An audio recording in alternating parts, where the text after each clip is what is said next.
మరో బ్రేకింగ్ చూస్తున్నాం. తృతీయ జ్యువెలరీ అధినేత కాంతి దత్తును అరెస్ట్ చేశారు పోలీసులు. సెలబ్రిటీలు, వ్యాపారవేత్తలే లక్ష్యంగా మోసాలకు పాల్పడినట్లుగా కాంతి దత్తుపై ఫిర్యాదులందాయి. ఫోర్జరీ సంతకాలతో కాంతి దత్ కోట్లు వసూళ్లు చేసినట్లుగా ఆరోపణలున్నాయి.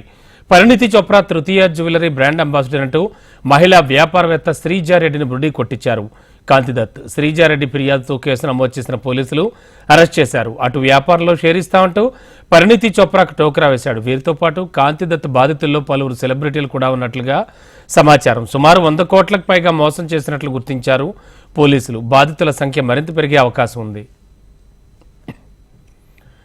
ఇదే అంశానికి సంబంధించి లేటెస్ట్ ఇన్ఫో అందించడానికి మా క్రైమ్ కరెస్పాండెంట్ అమర్ సిద్ధంగా ఉన్నారు. అమర్, ఈ వ్యాపారంలో షేర్ అంటూ పరిణితి చోప్రాకు సైతం టోకరా వేసినట్టుగా కాంతి దత్ అనేటువంటి వ్యక్తికి సంబంధించి వార్తలు వస్తూ ఉన్నాయి. ఏం జరిగింది యాక్చువల్ గా?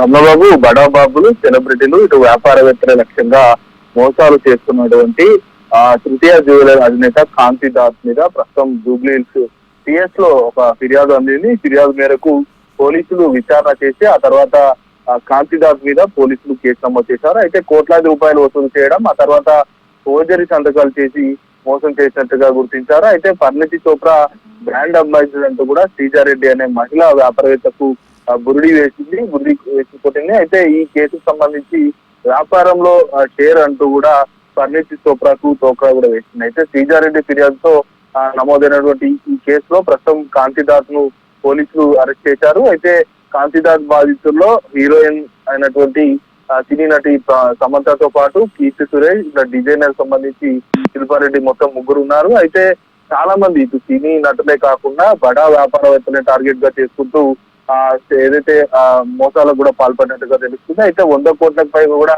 మోసం జరిగినట్లుగా పోలీసులు గుర్తించారు. ఈ కేసును జూబ్లీహిల్స్ పోలీసులు ప్రస్తుతం సిసిఎస్ కు బదిలీ చేశారు. సిసిఎస్ లో సైతం కాంతి దత్ మీద గతంలో కూడా చాలా కేసులు ఉన్నాయి. అయితే బాధితుల సంఖ్య ఇంకా పెరుగుతూనే వస్తుంది. అయితే ఎందుకు మోసం చేయవలసి వచ్చింది, దీని వెనుక ఇంకెవరైనా ఉన్నారా? ప్రస్తుతం కాంతి దత్ ను అదుపులోకి తీసుకొని పోలీసులు అయితే సిసిఎస్ పోలీసులు విచారిస్తా ఉన్నారు. అయితే శ్రీజారెడ్డిని ఇటు ఏదైతే పరిణితి చోప్రా బ్రాండ్ అంబాసిడర్ అంటూ కూడా ఆమెను మోసం చేయడం, ఈమె వెనుక ఇంకా ఎవరైతే ఉన్నారో వారి అందరికి సంబంధించి వివరాలు కూడా పోలీసులు సేకరిస్తా ఉన్నారు. అయితే కాంతి దత్ కు సంబంధించిన మోసాల చిట్ట బయట పెట్టడంతో పాటు ప్రస్తుతానికి కాంతి దత్ చేసినటువంటి ప్రస్తుతం ఈ ఏదైతే జ్యువెలరీ పేరుతో జరిగినటువంటి మోసానికి సంబంధించి పూర్తిస్థాయిలో సిసిఎస్ పోలీసులు అయితే ఆరా తీస్తున్నారు. అయితే ఈ కేసుకు సంబంధించి సినీ నటులు చాలా మంది ఉండడంతో పోలీసులు హై రిస్క్ కేసుగా ప్రస్తుతం పోలీసులు ఎంక్వైరీ చేస్తా ఉన్నారు. గోప్యంగా వస్తూ విచారణ జరుపుతా ఉన్నారు. రమ్మబాబు,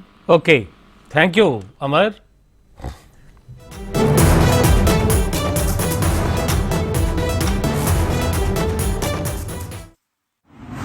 అరెస్ట్ అన్నట్టు